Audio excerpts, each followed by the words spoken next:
Est-ce que vous avez déjà entendu parler de League?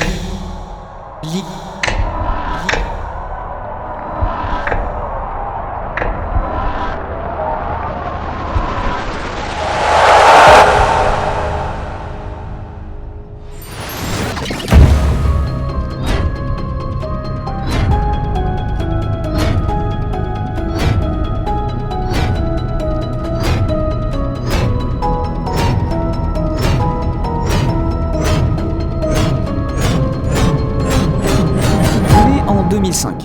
À cette époque, Brandon Beck et Mark Merrill sont des joueurs entre autres de Warcraft, et plus particulièrement d'un mode de ce dernier appelé Defense of the Ancient, que vous connaissez sûrement sous le nom de Dota. Le problème, c'est que ça reste un mode un peu difficile d'accès, avec des problèmes assez importants au niveau du matchmaking notamment. Les débutants peuvent tomber sur des tarés qui les explosent sans sourciller. Bon, c'est pas top. Et c'est là que va germer chez nos deux joueurs l'idée de quelque chose de plus accessible, de plus intéressant et surtout de plus grand. Un jeu à part entière. Et donc après quelques années de recrutement, développement et financement qui sont sûrement passionnantes, mais qu'on va simplement résumer par discussion, argent, paf, Riot Games, puis clavier bibi boop clic clic paf, League of Legends et ses 40 champions fait son apparition. C'est un franc succès dès le début, le jeu évolue, le nombre de joueurs augmente et les premières compétitions apparaissent. En 2011, on a les tout premiers championnats du monde, les Worlds, le tournoi le plus important de ce jeu qui, à partir de maintenant, sera là tous les ans. En 2015, on a les premiers tournois MSI, Mid-Season Invitation, qui suivront le rythme des Worlds, pendant que les tournois régionaux se développent partout dans le monde. Et à partir de là, l'expansion s'accélère. Le nombre de joueurs commence à dépasser du cadre, le jeu évolue visuellement, on a des cinématiques de plus en plus poussées qui sortent régulièrement. En 2021, on a même Arcane, une série d'animation qui sort sur Netflix, la saison 2 3 ans plus tard, et en 2025, c'est des patchs toutes les 2 semaines, une évolution constante de tous les aspects du jeu, maintenant plus de 170 champions jouables, avec un lore capable de remplir une bibliothèque entière, et c'est surtout plus de 120 millions de joueurs actifs, dont probablement un bon million qui veut faire en sorte que mes games soient un enfer, et que ma vie reste misérable League of Legends. Il y a beaucoup de manières de découvrir League of Legends, et je pense que dernièrement c'est Arcane qui est la porte d'entrée de beaucoup de gens. Mais pour ce qui est du jeu en lui-même, l'événement le plus important c'est les Worlds. On est à Londres le 2 novembre 2024 pour la 14e édition des Worlds, et les choses ont pris de l'ampleur.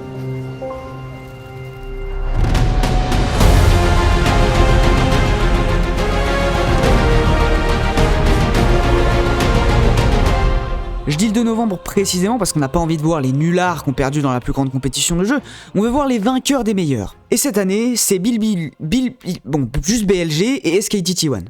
On résumait en disant que c'est la meilleure équipe de Chine pour BLG et la meilleure équipe de Corée du Sud pour T1. Ils sont en finale, je vais pas me prendre la tête. En sachant que la Chine et la Corée, c'est les plus gros joueurs de League of Legends. Donc la question que tout le monde se pose, c'est est-ce que T1, les champions du monde de l'année précédente, vont tomber face à BLG?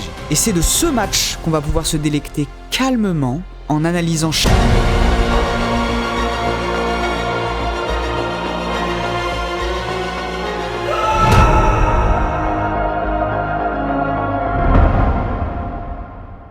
Si on m'interrogeait sur ce qu'est League of Legends, je répondrais sûrement un truc du genre c'est le que tu je ferais ça pendant quelques minutes puis après je commencerai à trembler un peu comme ça. Arrêtez de rire, vous existez même pas. Pardon. Ce jeu, c'est un bordel de complexité. Il y a des infos un peu partout sur l'écran, des choix partout, du texte partout et des petites icônes qui nous regardent avec un air supérieur, comme si on était censé toutes les connaître, mais vu que c'est pas le cas, elles se permettent cette attitude. Surtout celle-là, là, c'est la pire. La plus vicieuse. Elle a pas encore montré son vrai visage, mais elle a... Attends, mais elle a bougé, là. Attends, mais je suis pas cinglé. La question qu'on se pose, c'est... Pourquoi je vais me faire chier à récolter toutes ces infos en essayant difficilement de les connecter entre elles, alors qu'elles vont grand max me servir à esquisser un sourire, plutôt que de regarder un coucher de soleil dans le calme, d'apprécier la douceur des couleurs pourpres de cet astre qui nous caresse une dernière fois pour la journée. Bah parce que ça dure 15 minutes, après il fait nuit, après il y a des loups, des craquettes et des forgerons qui se réveillent pour faire des rituels avec du sang de poulet et des épées. Ah, il coupe des arbres aussi. La complexité, c'est aussi la plus grande qualité de ce jeu. Ce coucher de soleil, on atteint son échéance assez vite. On peut s'en lasser, mais quand on parle d'un jeu qui a toujours des nouvelles possibilités, quand ce jeu évolue constamment, et bah oui, on ne termine pas League of Legends, on ne se lasse pas de League of Legends. Grâce à League of Legends, on n'est plus jamais triste. On transcende notre forme humaine pour devenir des joueurs de League of Legends. C'est presque totalement vrai, mais j'espère que ça vous a rassuré. Maintenant, sachez que j'ai été un peu ambitieux quand j'ai parlé de sourire. Faut bien que je vous vende que c'est intéressant. Bon, jusque là je vous parle du jeu dans sa partie individuelle.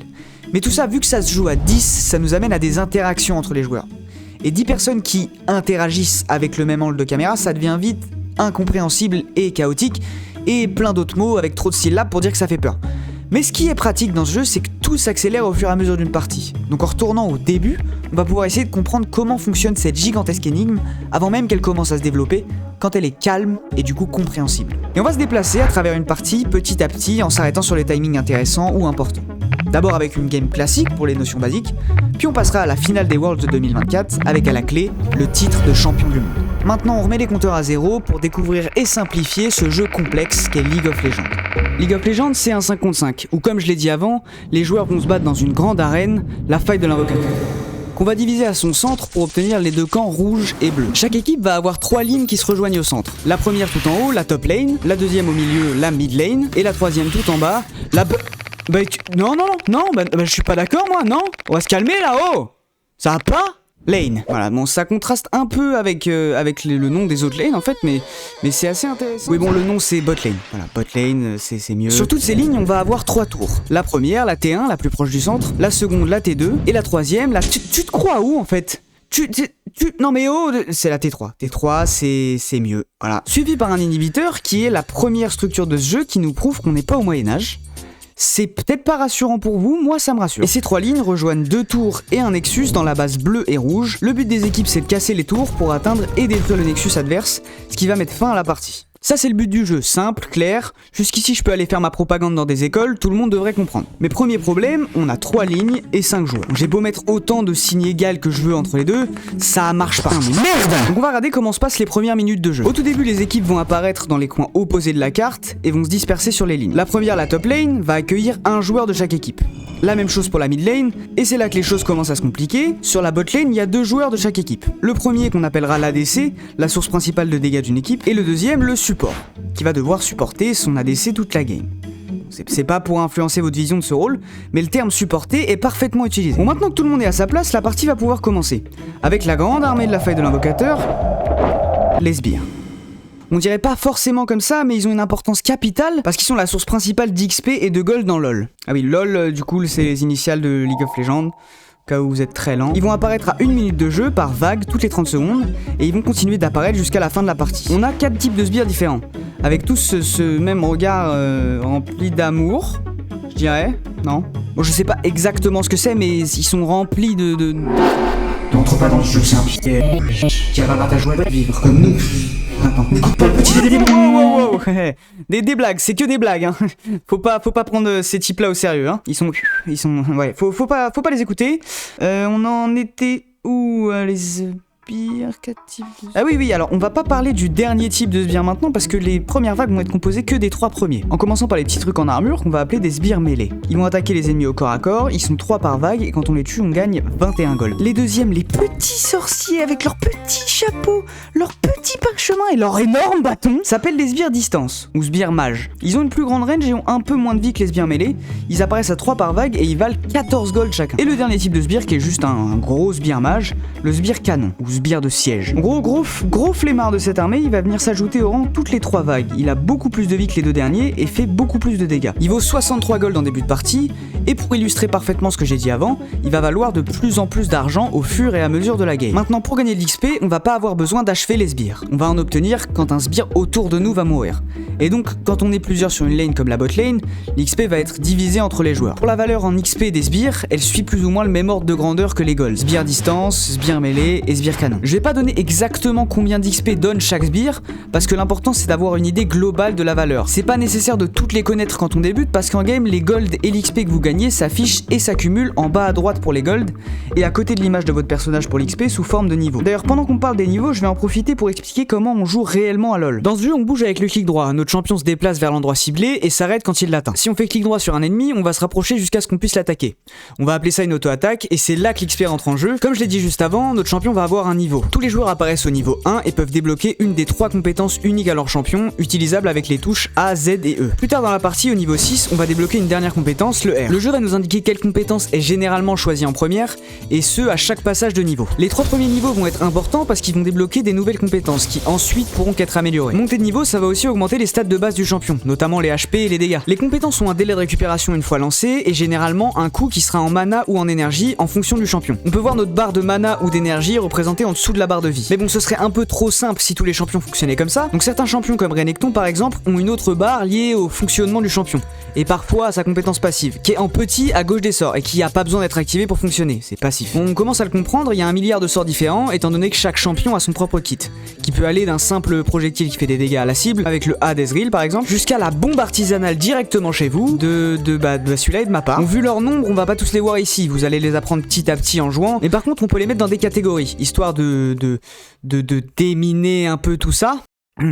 Alors bon, si on peut rester dans le champ lexical de l'explosion, moi ça m'arrange. Déjà, il y a 2 grandes catégories. Tous les sorts sont soit des point and click, donc un sort où il n'y a pas besoin de viser, il faut juste mettre la souris sur la cible et appuyer. Comme ici avec le R de Veigar. Ou autrement des skill shots, comme ici le A de Veigar. Donc là, on lance le sort et on peut ne rien toucher. Vu comme ça, les sorts point and click ont l'air très forts et aussi très désagréables. D'ailleurs, spoiler, c'est le cas. Mais en général, ils ont un truc pour contrebalancer. Que ce soit au niveau de la range ou du délai de récupération. Et en plus de ça, pour les point and click, on doit pouvoir cibler l'autre. Et il y a plein de manières de pas être ciblable. Comme les invisibilités avec le Z d'Akali par exemple.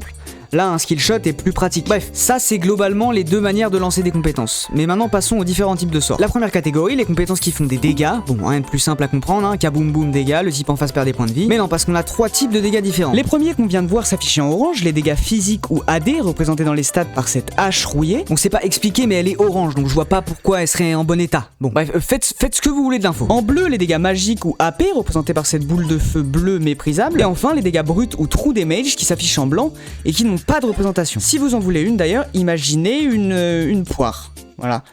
Et ça n'a pas de rapport, hein, mais bon, je fais au pif, je dois l'avouer. Ensuite, les compétences qu'on va appeler utilitaires, avec les sorts qui vont nous aider à nous déplacer. Donc les dash comme le R de Harry, les invisibilités comme le R de Kha'Zix. Dedans, je compte aussi les boosts qui vont par exemple augmenter nos stats comme le R de Jax. D'ailleurs, j'ai oublié de le dire avant, les stats, on peut les voir en bas à gauche de l'écran. Il y a aussi les compétences qui vont régénérer nos HP plus vite comme le R de Mundo. Certaines nous rajoutent une barre de vie temporaire en blanc ou en violet. La barre violette va bloquer que les dégâts magiques, enfin pas que, mais l'autre truc, on va en parler juste après. Parce qu'avant ça, il y a des petits logos dont on n'a pas parlé, notamment le petit bouclier et le rond bleu, l'armure et l'armure magique, qui vont enfin expliquer pourquoi on a plusieurs types de dégâts. Les 2 armures vont réduire le nombre de dégâts infligés en fonction de son type. L'armure réduit les dégâts AD et l'armure magique réduit les dégâts AP. On va pas parler de la formule pour calculer les dégâts en fonction de l'armure, mais pour l'info, en passant notre souris sur nos sorts, on peut voir les dégâts qu'ils vont faire avant la réduction par l'armure. Et en faisant clic gauche sur un ennemi, on peut voir tous ses stats en haut à gauche. Bon, c'est pas nécessaire de le faire, mais c'est cool de le savoir. Voilà, vous allez pouvoir montrer ça à vos petits amis invocateurs, et après ils vont vous dire ferme ta gueule, sale merde, tu te fais écraser sur ton canapé, sale bâtard. C'est ça, petit bout de chou, va. La dernière catégorie est probablement la plus chiante, les CC ou Crowd Control. Ça va être les sorts qui vont nous empêcher de faire un truc ou nous forcer à les faire. Comme l'immobilisation du A de Morgana qui va nous empêcher de bouger pendant quelques secondes. Alors on dirait que je me fous de votre gueule, mais 3 secondes dans un fight c'est très long, surtout qu'il n'y a pas un type de CC, il y en a plein, 20 pour être précis d'ailleurs, et certaines compétences comme le E de Morgana, le bouclier violet dont on parlait avant, va permettre d'esquiver un CC. Tout ça pour dire qu'on déteste Morgana de tout notre être. Champion de merde, voilà, nul, chiant. Bon, maintenant les sorts sont souvent dans plusieurs catégories. Le Z de 7 par exemple, il donne un shield et il fait des dégâts bruts. Le A de Echo, il va faire des dégâts AP et appliquer un slow. Bon, c'était sacrément long à expliquer, et pendant ce temps-là, le chrono de notre fight continue de tourner. On est à 2 minutes 30 de jeu et la botlane a commencé à se battre. On voit ici, comme je l'ai dit avant, les premiers combats sont lents. Parce que le temps de recharge des compétences est assez élevé, et d'ailleurs le fight n'est pas direct. Les équipes essaient de prendre l'avantage sur les HP de l'autre petit à petit, tout en continuant de tuer les sbires. Et une fois que l'équipe en face est suffisamment low HP, Lux lance une cage qui va immobiliser la Tristana, l'ADC d'en face, pour finalement que la Yunara de l'équipe rouge nous montre la seconde manière d'obtenir des gold, avec le premier kill de la partie, qui va rapporter 350 gold. Et on peut voir que le support a aussi gagné des gold, parce que si un allié participe à un kill, il obtient une assist, et donc une partie des gold. D'ailleurs, en faisant tab, on peut voir le nombre de kills, de morts et d'assists des autres joueurs. Bon alors, ce kill-là, il va donner 350 gold parce que c'est le premier de la partie. Les kills après celui-là vaudront 300 gold. Rapidement, pourquoi je centre tout ce début de partie sur les gold? Parce que les gold, c'est ce qui va nous rendre plus forts toujours dans l'objectif de casser le Nexus adverse et de gagner cette partie. Pour le moment c'est ce qu'il faut avoir en tête, mais paniquez pas, on va voir comment ça nous rend plus fort après. En attendant, l'ADC de l'équipe rouge vient de prendre ce kill à 350 gold, ce qui est presque l'équivalent de 3 vagues, dont une avec un sbire canon.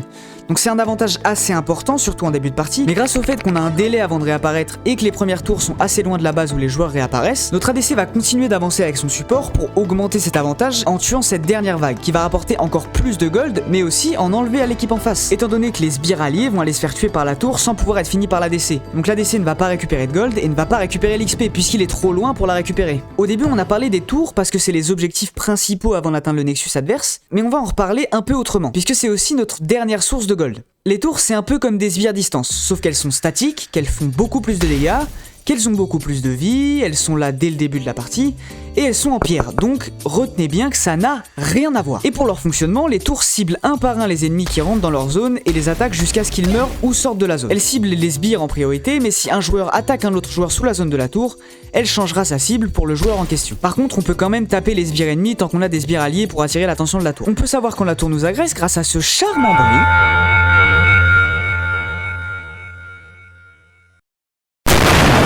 Je m'endors avec ça, je me réveille avec ça, j'adore. La barre de vie de la T1 a un fonctionnement un peu différent de celles qui suivent. Elle est divisée en 5 petits segments de vie, qu'on va appeler des plates. Chaque segment a 1000 points de vie et vaut 125 gold. Il y a un système un peu chiant à expliquer qui fait qu'on peut pas vraiment enchaîner les plates.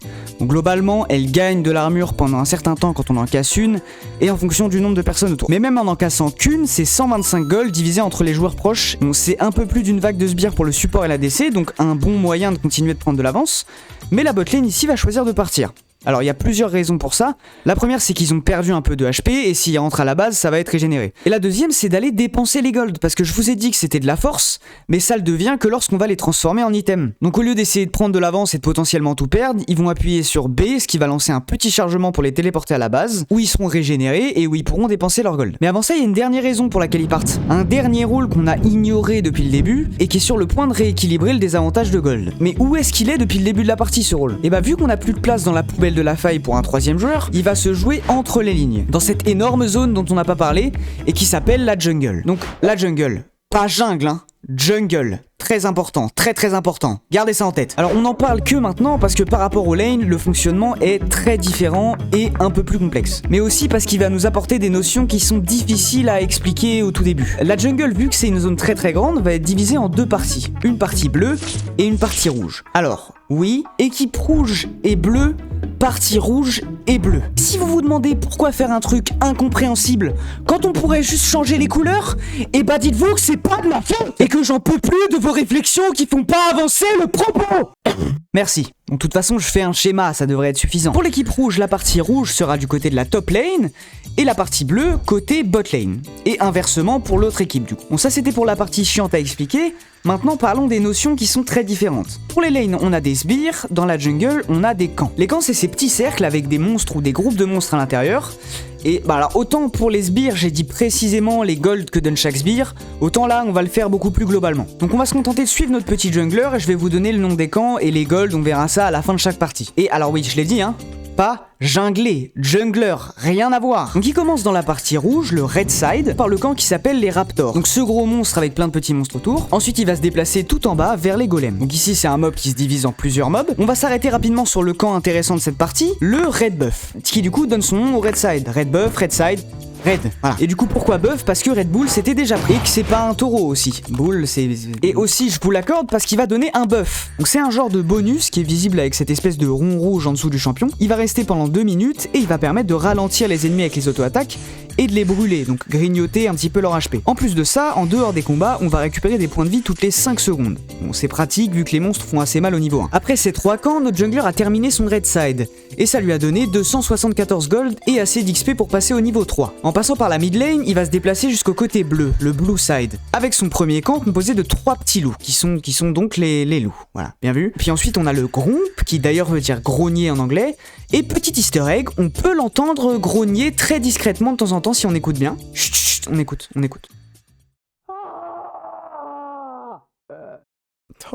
C'est juste trop beau en fait. Après ce camp, on va arriver au blue buff. Et cette fois-ci, le bonus va nous donner une recharge plus rapide du mana, donc c'est pratique, comme ça on n'a plus à s'en soucier, et une réduction des délais de récupération des compétences.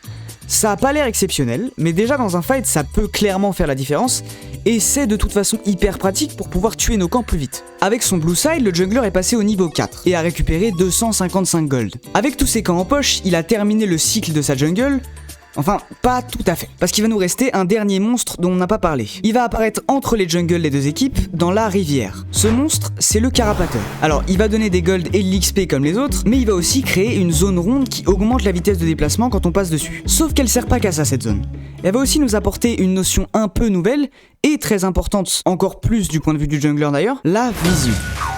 Et oui, donc, encore un truc dont on n'a pas parlé depuis le début, et qui est très très important. Oui, il y en a des milliers en fait, je fais ce que je peux. En bas à droite de l'écran, vous l'aurez remarqué, on a une map. On va d'ailleurs agrandir temporairement. Sur cette map, on a un petit rectangle blanc qui représente ce qui s'affiche sur notre écran. En le déplaçant, notre caméra va suivre. Grâce à ça, on a accès à toute la map. Mais en allant un peu loin de notre champion, on remarquera que la plupart des endroits sont assombris. Ces zones assombries, on appelle ça le brouillard de guerre.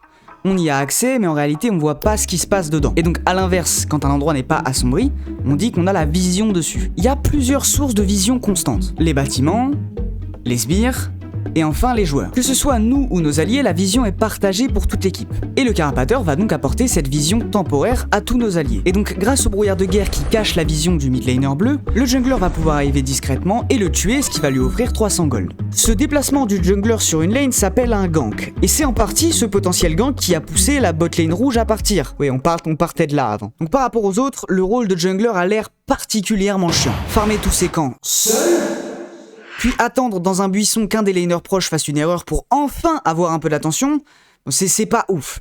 Mais en fait c'est pire que ça, notamment à cause de deux grandes différences entre les sbires et les camps. La première, c'est que les camps réapparaissent précisément 2 minutes 15 après qu'on les ait tués. Ce qui veut dire que si le jungler veut optimiser ses ressources de gold et d'XP comme les laners le font, il va pas pouvoir sauter de camp pour aller faire un gank par exemple. Parce que s'il fait ça, les temps de réapparition seront décalés. Je m'explique. Donc une fois qu'il a fait son gank, il peut soit retourner faire son camp, ce qui va du coup à la prochaine réapparition le décaler par rapport aux autres, ou autrement décider de ne pas le faire. Donc là il va juste perdre les gold et l'XP du camp. Donc c'est chiant quoi. La deuxième différence, c'est que les camps ne sont pas à une équipe ou à l'autre comme les sbires. Tout le monde peut les tuer. Donc si le jungler bleu perd trop de temps en attendant dans le buisson, rien n'empêche le jungler rouge de venir piller ses camps à leur réapparition. Donc vous vous dites, bande d'idiots que vous êtes, que c'est pas grand chose, mais vous vous rendez pas compte des conséquences. S'il fait ça, il a gagné le double des camps, puisqu'aus plus d'avoir obtenu cette XP, comme j'ai expliqué avant, la rotation des camps est cassée, d'aller vérifier les camps du bas vont déjà réapparaître bien moins après avoir été tués par des camps qui réapparaissent, et le décalage entre les camps qui génèrent du bas. C'est terrible. Donc si je résume, c'est comme ça que vous vous êtes retrouvés ici. C'est ça. D'accord, très bien. Concernant ça et le gosse que j'ai buté. Ah oui, donc c'était pas... Les gosses, plein de gosses, des piles de gosses, plein. Partout des piles de gosses. Ta gueule. Arrête de me couper en fait. C'est trop long. Faut que j'arrive même plus à me rappeler de quoi on parlait. Oui, alors oui, c'est dramatique. Le seul moyen de faire des kills en jungle repose sur le fait qu'un des laners fasse une erreur pile au bon moment. Mais la réalité, c'est que dans une partie avec un niveau raisonnable, les laners vont faire des erreurs. Même, ils vont en faire plein. D'ailleurs, en vrai, ils font presque que ça. Mais dans une partie avec des joueurs bien meilleurs, comme à tout hasard, pendant la dernière game de la finale des Worlds, comment ici le jungler peut-il réussir son gank alors que le mid laner n'a pas commis d'erreur? Il a presque toute sa vie, et il est assez proche de sa tour pour fuir facilement. Alors avant de répondre à ça, oui, on est déjà à 3 minutes 22. Parce que normalement, le début de la game est similaire. Les laners vont sur les lanes, le jungler dans sa jungle, voilà. Pas du tout, sinon j'en parlerai pas en fait. Comme je l'ai dit plus tôt, les sbires n'apparaissent pas dès le début de la partie. Donc au lieu d'attendre à rien faire sur leur lane, les deux équipes vont essayer de profiter d'un potentiel faux pas. Mais pas que. On voit aussi, comme je l'ai dit juste avant sans le nommer, que le jungler de BLG va commencer dans le red side de T1. Alors on appelle ça un invade, et ça pour le coup au niveau 1, avant que les sbires apparaissent, c'est assez commun, même dans des games plus classiques. Donc maintenant les sbires vont apparaître, ils vont être obligés d'aller sur leur lane. Donc on revient à un schéma normal. Et bah toujours pas. Enfin si, ils sont sur leur lane, mais les deux équipes sont en 2 contre 1 au top et au bot. Enfin c'est même pire que ça en fait. BLG a échangé sa top lane avec son ADC, et T1 a son top laner au mid. Bon, je vous l'accorde, on dirait qu'ils font n'importe quoi. Mais évidemment c'est pas le cas. Arrivé à un certain niveau, les joueurs connaissent leur match-up. Le match-up, c'est ce que vaut notre champion par rapport au champion en face. Donc certains match-ups sont défavorables, et ici BLG a décidé d'échanger sa bot lane et sa top lane pour éviter le match-up Jax-Gragas. Ou le match-up Xayah Poppy contre Kaisarel. Bon, je suis pas certain de pourquoi ils font l'échange, mais ils le font. De toute façon, au bout de quelques minutes, ils reviennent à leur placement normal, et surtout au bout de ces quelques minutes, on revient à notre questionnement initial. À 3 minutes 22, le jungler gank un mid laner presque full HP. Donc donc comment même voir une opportunité, et en plus assez tôt dans la partie. Alors déjà, il a cette possibilité parce qu'il joue Jarvan. Jarvan, c'est un jungler particulièrement réputé pour avoir des bons ganks dès le niveau 3. Et ça, c'est notamment parce que le combo de son E et de son A lui donne un dash assez long qui va cesser les cibles qu'il traverse. Mais ici, même avec ça, le mid laner est en dehors de sa range. Donc avant de faire son combo, il va utiliser son flash, ce qui va lui permettre d'atteindre sa cible et d'offrir le premier kill de la partie à son mid laner. Bon, instinctivement, vous vous dites, Jarvan, il a un dash avec son CC et un deuxième avec le flash. Bon, c'est n'importe quoi, tout le monde devrait jouer Jarvan, même donnez-moi sa lance et son chapeau. Moi aussi, je veux faire ça. Mais heureusement, le flash fait pas partie de ses sorts. Il est dans une autre catégorie qu'on appelle les sorts d'invocateur. Et ça, tout le monde y a accès. On les choisit avant la partie, pendant la sélection des champions. Il y a un bon paquet de sorts d'invocateur, mais il y en a 3, peut-être 4 qui sont majoritairement utilisés. Le flash, qui est presque toujours là parce que c'est un dash instantané, ça sert pour s'enfuir, ça sert pour réduire une distance comme avec le gank d'avant, ça sert pour assaisonner un plat, ça sert de décoration, bref, le flash c'est superbe. Ensuite, dans les plus utilisés, on a l'Ignite, c'est un point and click qui va brûler la cible pendant 5 secondes et qui va lui appliquer une réduction du heal. Donc en gros, 5 ticks de trop damage qui vont augmenter en fonction du level. Ça, c'est généralement utilisé pour prendre une avance assez tôt quand on joue un laner un peu agressif ou de manière un peu plus situationnelle pour réduire la régénération en HP de l'opposant s'il en a beaucoup. Presque à l'inverse, on a la téléportation qu'on peut utiliser sur les bâtiments, les sbires et les wards. Posez pas de questions sur ça pour le moment. Quand on l'active, elle va lancer un chargement de quelques secondes et donc nous téléporter. Voilà. C'est souvent utilisé pour revenir sur sa lane plus rapidement et donc ne pas perdre de sbires, mais aussi pour avoir un impact sur la map, en venant aider ses teammates sur un fight important par exemple. Ensuite, beaucoup plus spécifique, on a le smite, qui est réservé aux junglers de l'équipe. Donc ça va simplement infliger des dégâts bruts aux monstres de la jungle ou aux sbires. Mais au bout d'un moment, il évolue en 3 formes différentes, et cette fois-ci on pourra les utiliser sur les ennemis. Ces 4 là, c'est ceux qu'on voit le plus, le flash étant presque là dans 100% des combinaisons de summoner. Tous les autres, ça aide à notre survie, avec par exemple le heal qui du coup nous rend des HP, le ghost qui augmente notre vitesse de déplacement. Bon, ceci dit, celui-là il peut être utilisé comme un flash dans le sens où il sert pour attaquer ou pour fuir. Donc si tout le monde y a accès, pourquoi le mid laner n'a pas flash pour partir? Bon, sans compter qu'il pourrait ne pas avoir les réflexes suffisants parce que c'est un joueur pro, et pas n'importe lequel, c'est Faker, considéré comme un dieu de ce jeu. Donc pourquoi il a pas flash, bordel? Simplement parce qu'il l'a plus. Il l'a dépensé juste avant, et évidemment le jungler de BLG l'a vu, il savait ce qu'il faisait, et ça a pas loupé.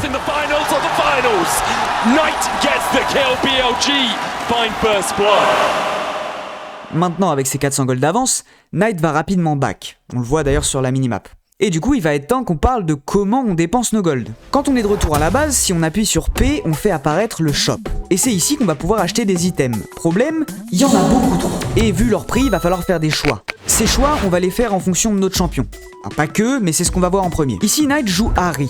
Ahri, c'est un mage ou un assassin, mais on va retenir mage parce que c'est le plus simple. Les dégâts d'un mage, ça repose sur ses sorts. En passant notre souris sur les sorts, on voit qu'ils infligent des dégâts AP. Donc pour commencer, on va vouloir des items qui augmentent nos stats de dégâts magiques. À gauche dans le shop, on reconnaît ce putain de logo qui représente l'AP, et on a tous les items AP qui s'affichent. Ensuite, vu que nos dégâts sont dans nos sorts, on va aussi vouloir les utiliser plus souvent.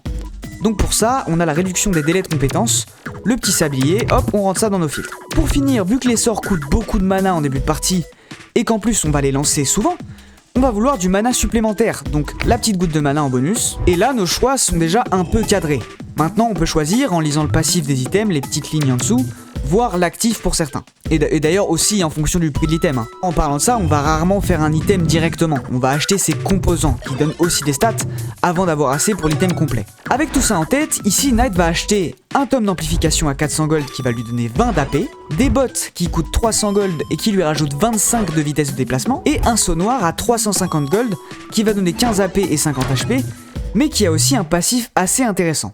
Faire des kills ou des assists va apporter des stacks qui vont augmenter l'AP, qui d'ailleurs peuvent être perdus si le joueur meurt. Alors des passifs à stack, il y en a quelques-uns dans le jeu, mais sur le saut noir c'est à double tranchant. Ici Knight peut plus se permettre de mourir, et il va devoir prendre des kills s'il veut rentabiliser son item. Après ça c'est ce qu'on peut déduire du passif, en vrai les stats de l'item sont toujours rentables par rapport à son prix. Donc à part dans certains cas où on a vraiment besoin d'avoir son item complet rapidement, c'est toujours bien le Dark Seal. Mais bon, c'est histoire que vous compreniez un peu le truc. Je vous ai expliqué comment choisir vos items, mais par exemple, si on joue le rôle de mage qu'on vient de décrire, on va pas choisir que dans ces items-là. c'est un peu plus complexe que ça. Par chance, pour nous simplifier la tâche, maintenant on a les items conseillés, donc dans une game classique, on va juste choisir un des 3. À moins qu'on soit sûr de ce qu'on fait, ou qu'on tente un truc un peu exotique. Bon, tout ça c'est dans le cas où on joue un mage. Il y a plein d'autres rôles, mais globalement, les items qu'on va prendre sont soit pour faire plus de dégâts en AP ou en AD, ou pour résister à ces dégâts, quand on joue un tank par exemple. Et c'est là qu'on a un deuxième facteur pour faire nos choix. Ce facteur, ça va être l'équipe en face. Faker sur son Galio, il joue un tank. Il a bien marqué que la Knight, avec la petite avance qu'il a pris, il a acheté un saut noir, donc il s'attend à beaucoup de dégâts AP. Et en réponse, il va donc build un item de résistance magique. Pendant les prochaines minutes, T1 va réagir et aussi essayer de prendre une avance, pendant que BLG va essayer d'augmenter la sienne. Mais rien ne marche, en tout cas jusqu'à la 6ème minute. Les joueurs quittent leur lane et se rapprochent du top side pour essayer d'obtenir le premier objectif de cette partie, les grubs.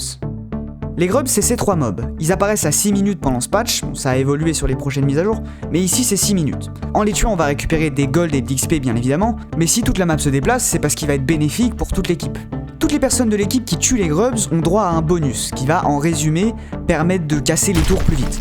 Bon, c'est juste énorme, ça va permettre de récupérer des golds en cassant les plates qui n'ont pas encore disparu, et d'en gagner encore plus en cassant les terrains qui sont les premières marches vers le Nexus. Les grubs, c'est le marteau-piqueur de la faille.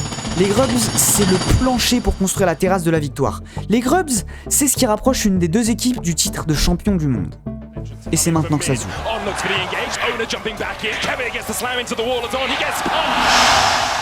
De toute façon, on sent bien que c'est important, parce qu'ils oublient totalement les golds des sbires, et on voit même une TP qui est dépensée pour se rapprocher. Donc les 2 équipes sont prêtes à mettre beaucoup de ressources là-dedans. Et pour initier le fight, on a un flash-in très agressif de la rel de BLG, sur le jungler évidemment, parce que s'il n'y a plus de smite chez T1, les grubs vont être pris sans problème. Bon, par contre, il a encore son flash, donc il va flash out assez vite.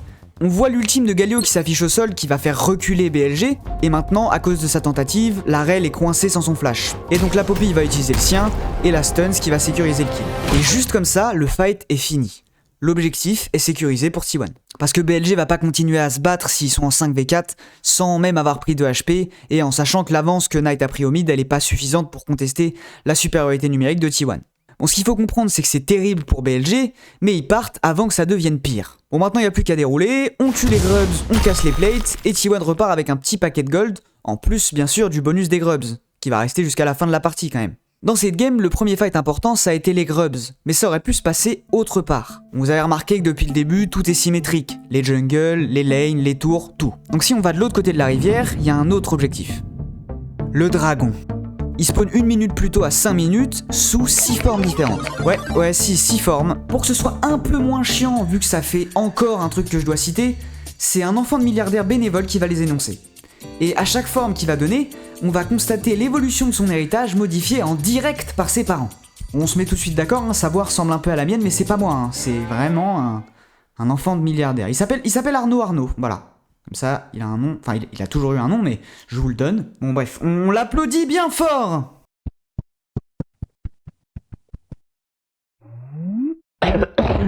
Le dragon des montagnes. Le dragon des océans. Le dragon des vents. Le dragon infernal. Le dragon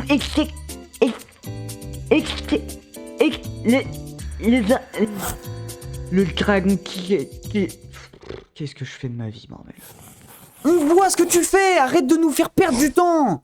C'est dingue. Bon, vous dites que 6 formes, c'est au moins 5 formes de trop. Mais pas vraiment, parce que dans une game, il apparaît minimum 4 fois. La première à 5 minutes, et les suivantes 5 minutes après que celui d'avant ait été tué. Ils donnent tous des bonus en pourcentage, donc c'est super quand on voit nos stats assez hauts.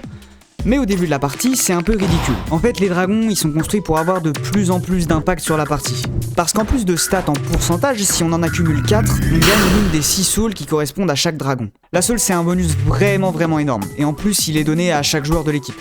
Mais pour ça, si tous les dragons sont tués dès qu'ils apparaissent et par la même équipe, il faut attendre 20 minutes de jeu. Et encore 6 minutes après ces drakes-là, il y a un dernier dragon qui va apparaître, le dragon ancestral. Et là, c'est pas la même que les petits dragons d'avant. On va résumer son bonus, ça tabasse. Enfin, même ça, les ennemis. Voilà. Voilà. Je pense qu'il n'y a pas plus clair en vrai. Bon, tout ça, c'est pour beaucoup plus tard dans la partie. Dans notre game, T1 vient de prendre les grubs et de gagner un fight, ce qui leur a permis de reprendre le dessus. Mais quand on regarde la différence de gold, il y a un truc qui cloche. Pourquoi BLG a pris autant de retard ? Ils étaient en avance à la base, non? En fait, je vous ai un peu menti sur le gank mid d'avant.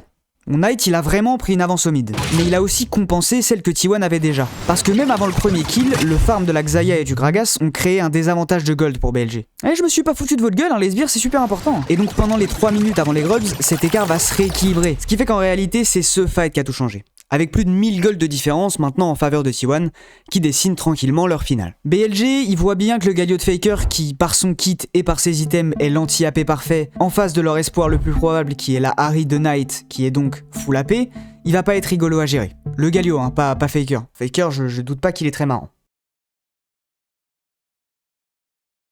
Il doit être bidonnant, voilà. Bidonnant, c'est le mot. Mais pas son Galio, donc ils prennent les devants pour réduire cette menace.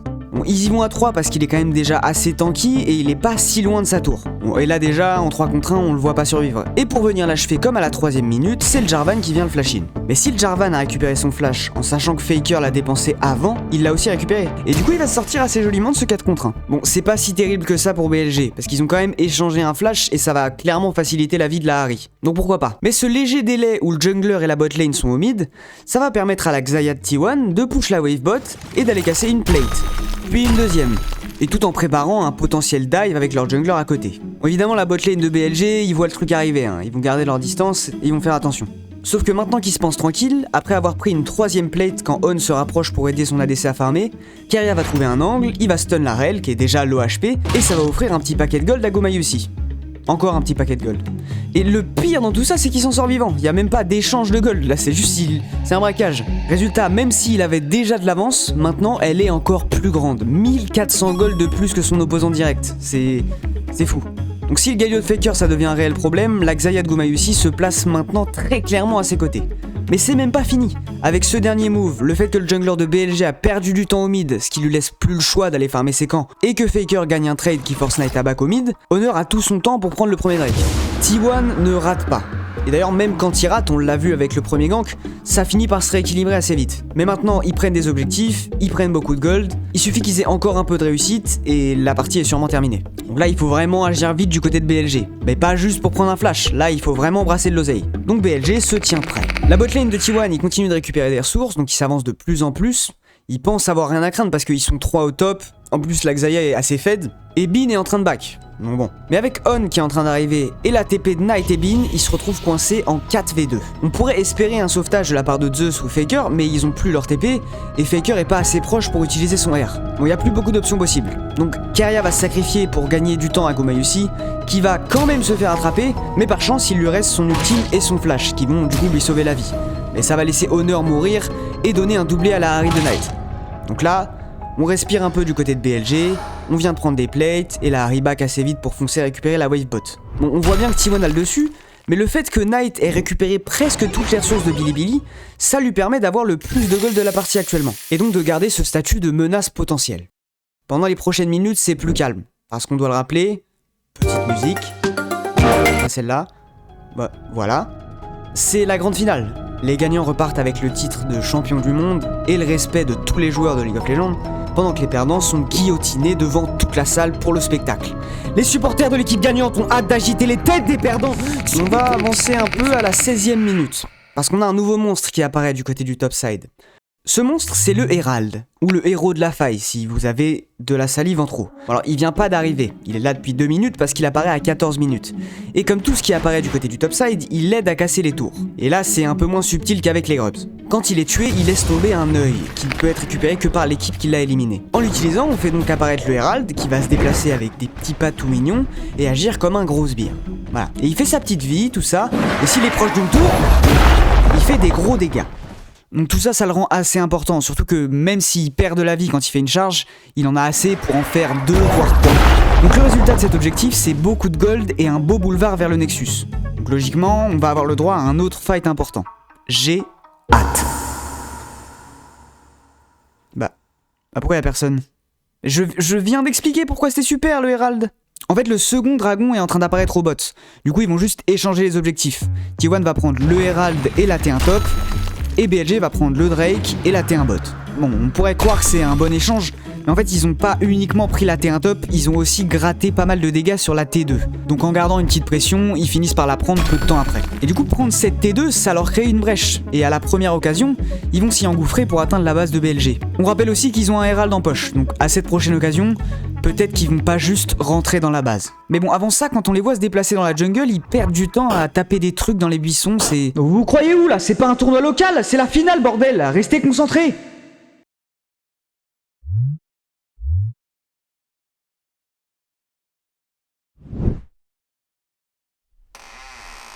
Vous vous rappelez un peu plus tôt, quand je vous ai parlé de la vision, il y a un truc qu'on a laissé de côté. Ce truc, c'est les wards, avec lesquels On est en train de se débattre. Donc vous savez déjà que la vision c'est important, mais les wards, contrairement au reste, on choisit où on les pose. Et ça change tout.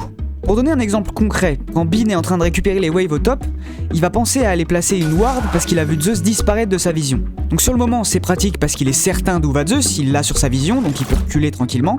Mais juste après, Zeus il retourne dans la jungle, et là, BLG pourrait croire qu'il est en train de back, et potentiellement tenter un truc ici.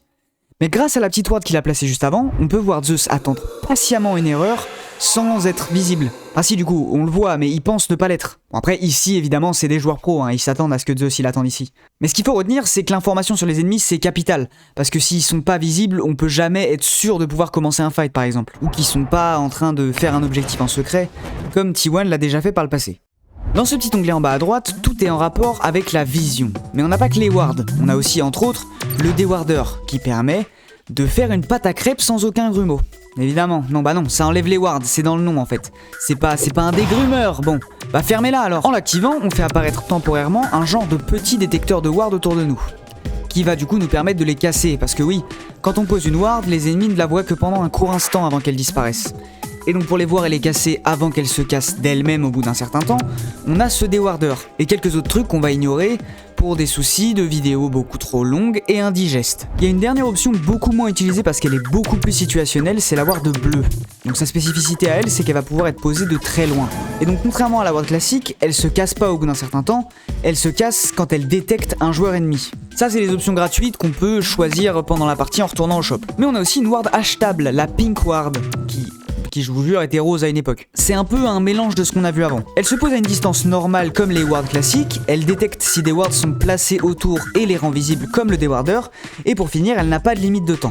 Et donc du coup, elle coûte 75 gold. Bon, je vous ai parlé des wards, c'est important, mais on a perdu pas mal de temps. Maintenant, le Herald se rapproche de sa limite. Il va devoir être posé, ou il va se poser tout seul à la fin de son délai. Donc T1 va essayer d'attaquer cette T1 mid. Et là, pour BLG, perdre cette tour, c'est trop coûteux. C'est leur dernière T1, donc ils perdent énormément de terrain sur cette carte. Et en plus, c'est celle de la mid lane, donc elle aura un impact direct sur les deux objectifs qui arrivent d'ici quelques minutes. Donc BLG peut pas se le permettre, et la solution, elle est toute trouvée, c'est la TP de la Harry qui est toujours aussi effrayante. Mais en fait, ils partent pas par peur. Ils partent parce que ça leur suffit. Faire perdre du temps à Knight, c'est déjà précieux, mais en plus, maintenant qu'il a plus de TP, si T1 prend un bon fight et qu'il est pas à côté, il n'y a aucune porte de sortie pour BLG. Et ça, ils le savent bien. Et justement, ça va permettre à T1 de prendre un deuxième dragon sans être contesté parce que Knight est au top. Après, il est pas gratuit ce dragon. Knight a réussi à l'échanger contre la T1 top. Et maintenant, on est de retour au début de la partie, les deux équipes attendent une erreur. Ils se déplacent dans les jungles, ils se cachent en jouant avec la vision. Ils guettent ce moment précis où un adversaire va faire un pas de trop, tout en continuant d'optimiser leurs ressources bien sûr. Et ce moment, il est à la 26e minute. On va honorer son rôle de support et aller chercher de la vision du côté du bot side, ce qui est évidemment hyper important maintenant que le 4ème dragon de cette partie apparaît. Mais il a pas vu le Gragas malicieux de Zeus rentrer dans ce buisson. Et il va se prendre un petit coup de bidon pour le rappeler à l'ordre. Bon, là ça aurait pu s'arrêter.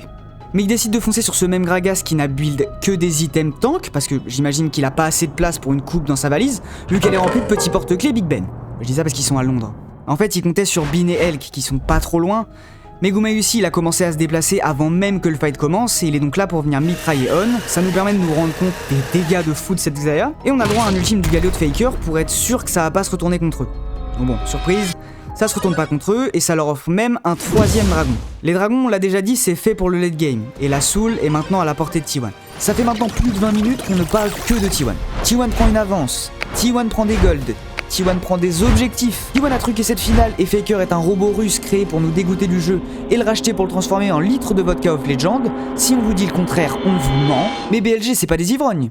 Ils ont gagné 2 games contre T1 déjà. Ils sont en finale en plus, donc ils ont battu toutes les autres équipes. Et même au-delà de ça, ils sont pas là pour rien. C'est les gagnants de la LPL, le championnat chinois. T1, c'est les champions du monde en titre, Mais en face, jusqu'à preuve du contraire, on a peut-être les prochains vainqueurs. Mais c'est clairement pas gagné. La Xayah de Gumayusi, actuellement, elle fait beaucoup trop mal.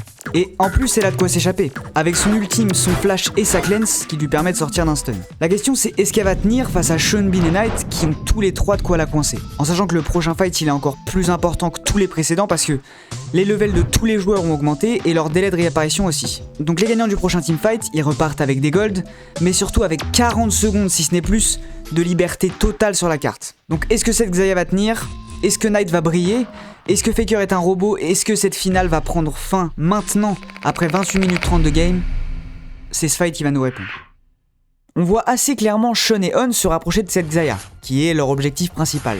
Mais ils foncent pas directement. Ils attendent la Harry de Knight, et dès qu'elle est suffisamment proche, Sean utilise son ultime sur Gumayusi pour le bloquer. Et du coup, il va pas avoir le choix d'utiliser le sien pour éviter de se faire one-shot. Juste après, Knight il enchaîne avec son E, ce qui la force à flash, et ça y est, cette Xayah est à la merci du premier stun qui va arriver. Donc il faut la protéger. Et ça c'est un rôle parfait pour le Gragas de Zeus et la Poppy de Keria, qui sont prêts à se jeter dans la mêlée. C'est Knight qui va tenter sa chance en premier et instantanément après, utiliser son Zhonya qui va lui permettre d'esquiver le CC du Gragas. Pendant que de l'autre côté, Keria utilise son ultime pour propulser Bean hors de la zone de danger de Gumayusi. Mais il le flash sans hésiter, et maintenant plus personne ne va la défendre cette Xayah. Le E de Jax parfaitement timé va stun Keria et Guma en même temps, qui va utiliser sa cleanse pour l'annuler et potentiellement survivre, mais Elk va utiliser son ultime pour lui dash dessus, et faire tomber cette Xayah. Et maintenant c'est du nettoyage, un coup de balai et Keria disparaît, pendant que de l'autre côté, Honor qui tabasse On depuis le début va bientôt le faire tomber. Il voit sa team arriver, du coup il va flash out pour essayer de survivre, malheureusement ça arrange bien Honor qui va pouvoir faire de même pour récupérer skill et fuir. Bon maintenant ça a l'air complexe de rattraper T1, mais Bean il va utiliser sa TP pour leur couper la route, et donc, ça y est, le premier teamfight gagné pour BLG ? Peut-être la porte de sortie qui leur manquait pour faire de cette finale une victoire ? Mais c'est quoi cette musique là ? Ce serait pas la star de T1 qui revient d'on ne sait quel endroit malfamé pour venir prendre en tenaille BLG qui n'a pour le moment que 3 personnes de disponibles pour lui répondre. Et Faker il sait qui a la voix qui résonne le plus. Donc il va flash in cette Harry qui va se faire enchaîner par Honor puis annihilé par le flash in de Zeus. Sean qui avait déjà très peu de vie tente une dernière offensive contre ce Gragas avec le soutien de Bean et Elk, mais Faker utilise son R sans hésiter pour éviter que son top laner tombe sous les dégâts de BLG. Le Gragas va quand même Zhonya pour pas prendre ce E du Jax qui va lui aussi utiliser son Zhonya, pendant que Sean se fait terminer par Honor. Et pendant ce léger délai où Bean est encore en Zhonya, Faker en profite et fonce sur cette Xayah pour sécuriser le kill et finir ce teamfight avec une deuxième chape. Once again, when you need someone, when you need anyone to stand up and show just what this game's all about, it's Faker! T1 qui ne veut pas me laisser raconter une jolie histoire où l'équipe favorite finit par se faire battre par celle en qui peu de gens croyaient. T1 ne veut pas notre bonheur, Faker ne veut pas notre bonheur, il veut cette coupe. Et contrairement à d'autres, sa valise est prête à l'accueillir. Bizarre, une valise vide. Peut-être parce que c'est un robot, ouvrez les yeux putain! On va revenir rapidement sur ça parce que c'est complètement fou. Et ça nous permet de nous rendre compte de la coordination folle de ces deux équipes. D'abord l'enchaînement de l'ultime de Sean et du charme de Knight qui prend le flash et l'ultime de Gumayusi, et puis Bean qui réussit à trouver un angle, suivi par Elk, c'est fou. Ils ont réussi à tout concentrer sur cette Xayah et ça a marché. En plus, on voit ça au ralenti pour que je vous explique, mais ça arrive en quelques secondes.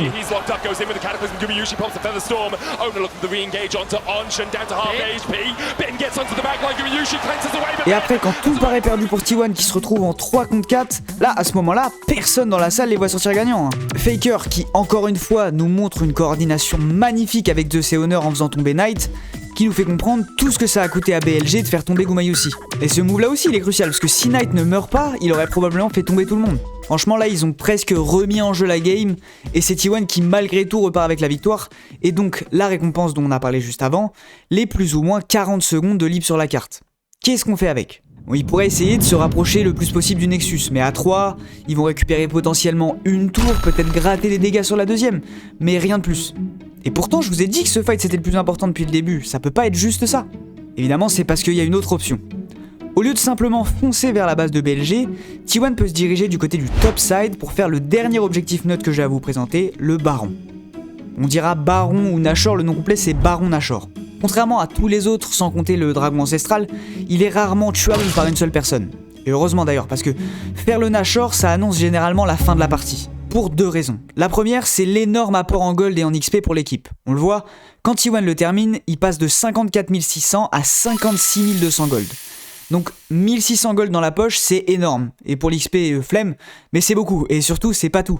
Avec ça, tous les joueurs vivants vont avoir le droit à un buff, qui est fait cette fois-ci pour raser les tours ennemies. Ce buff, il va nous donner deux choses. La première, c'est de l'AP et de l'AD, ça fait plaisir avec la montagne de gold qu'on vient d'avoir, mais le plus important, c'est qu'il va booster les sbires proches. D'ailleurs, ça fonctionne aussi avec le bonus des grubs. Booster, c'est un peu vague, mais je dis ça parce que tout est amélioré. Les points de vie, les dégâts, la vitesse de déplacement, même la range, les sbires canons peuvent maintenant taper les tours sans être ciblés. Donc très bien, mais ça sonne peut-être trop peu pour dire que ça rase les tours. Le Herald par exemple c'était plus clair, ça fait tomber la tour. En fait l'avantage du Baron c'est qu'il permet une pression sur toutes les lignes en même temps. En dispersant les joueurs, ça va être beaucoup plus complexe de défendre les tours. Parce qu'avec le bonus de dégâts et de gold, ça paraît pas être une solution d'aller gagner un fight. Ou du moins sans une supériorité numérique. Mais le truc c'est que si BLG se concentre sur la défense d'une même tour, c'est l'autre côté qui sera détruit. Et s'ils se dispersent pour défendre chaque endroit, soit ils perdront clairement un fight, soit ils tueront difficilement les vagues en perdant progressivement leur tour. Pour résumer, quand une équipe récupère le Baron, c'est généralement pour récupérer beaucoup plus derrière. Mais c'est pas fini pour autant. Ici, ils ont la chance de pas être directement attaqués à leur base, vu que les vagues de sbires sont encore assez loin. Et ça nous amène donc à la seule solution qui s'offre à eux, la supériorité numérique. Ce fight, c'est leur dernier espoir, et peut-être le dernier de cette finale de World. Ceci dit, ils ont plus grand chose à mettre sur la table. Plus personne n'a de flash, des deux côtés déjà. Mais les ultimes et les cooldowns des items sont quand même de retour. On arrive un peu tard parce que le replay du fight d'avant était affiché, mais Bin vient d'utiliser son ultime pour trade avec le Gragas de Zeus. Trade qui a sacrément attaqué les HP de Bin. Après bon, tout BLG arrive donc ça pose pas de problème. Mais il va falloir aller vite quand même. C'est pour ça que Elk utilise son R pour se rapprocher rapidement et commencer à faire tomber ce Gragas tout doucement. Il est très tanky. Mais maintenant Elk est suffisamment proche de Zeus qui va faire le combo complet du Gragas E, A, auto-boosté du Z, puis son ultime. Et ce Gragas n'est pas uniquement tanky, il fait aussi sacrément mal. Et son ultime il l'a pas placé n'importe où. Maintenant Elk il est pile dans la zone de l'ultime de Faker qui arrive encore une fois à la rescousse pour faire tomber cette Kai'Sa. Mais Elk il a encore son Zhonya qui va lui faire gagner du temps et permettre à son équipe de rejoindre le fight pour le défendre. D'abord avec Bin qui arrive prêt pour stun Zeus qui va lui aussi Zhonya pour l'éviter. Suivi de Shun et On qui n'ont pas d'autre choix que d'aller taper cette montagne de HP qu'est Faker. Mais à gauche de l'écran on voit une TP arriver, peut-être une aide conséquente qui... Et pas de TP au final, tant pis. Elle qui réussit miraculeusement à sortir de Straknar pendant qu'au même moment, Shun lance un magnifique ultime qui va bloquer le Gragas et le Galio. Ici c'est dangereux pour T1. Elle qui a de la place et du temps, si on le laisse taper c'est peut-être la fin. Mais on peut toujours compter sur Faker pour le faire taire. Tais-toi Elk, laisse passer le golem. C'est une victoire mais ils sont toujours en 2 contre 3. Et Zeus qui résistait difficilement jusqu'ici, il va mettre un dernier coup de bidon avant de tomber sous le smite de Shun. Maintenant BLG n'a plus qu'à terminer ce Galio. Mais il va réussir à mettre son A juste avant de Zhonya, ce qui va lui permettre de faire des dégâts à Bin qui reste à son corps à corps en attendant la fin du délai, mais aussi de gagner suffisamment de temps pour que le reste de son équipe arrive à son secours. Faker ne meurt pas. Et tout BLG vient de tomber dans un fight en supériorité numérique. Sauf Knight, qu'on peut voir sur la minimap qu'est-ce qu'il fout là d'ailleurs? Avec ce qu'on vient de voir, on pourrait dire que c'est successivement Zeus et Faker qui ont clairement carry ce fight, mais on oublierait un move crucial qu'on n'a pas pu observer. Au tout début du fight, on voit Guma et Keria qui font face à Knight du côté de la mid lane. Très vite, Gumayusi il va partir rejoindre le teamfight. Mais Keria il reste. Bon, il va pas terminer la game tout seul, ça c'est certain, mais il va attendre patiemment que Knight utilise sa TP pour utiliser son ultime, et le propulser, ce qui va annuler sa téléportation. Et juste avec ça, Keria vient de carry le fight tout entier en privant BLG de son plus grand atout, dans l'ombre. Après c'est pas encore fini.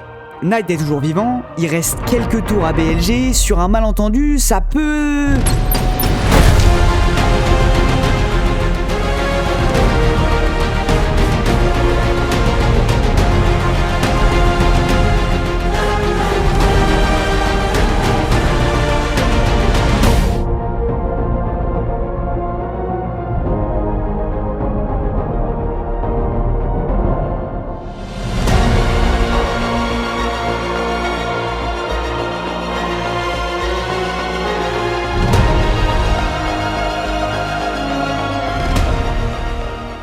Je vous ai partagé plus ou moins tout ce que je savais, donc maintenant on s'abonne, on fait les trucs pour que je me sente aimé, et puis on est prêt à lancer une game de LoL. Puisque je vous ai tout expliqué. Je rigole évidemment. Il y a 1000 trucs qui ont changé depuis que j'ai commencé cette vidéo, donc vous allez rien comprendre. Et de toute façon, je me suis sûrement trompé à plein d'endroits. Si on me le fait remarquer, sachez que je nierai tout en bloc. Maintenant comme on dit, j'ai à la chef. Des bisous.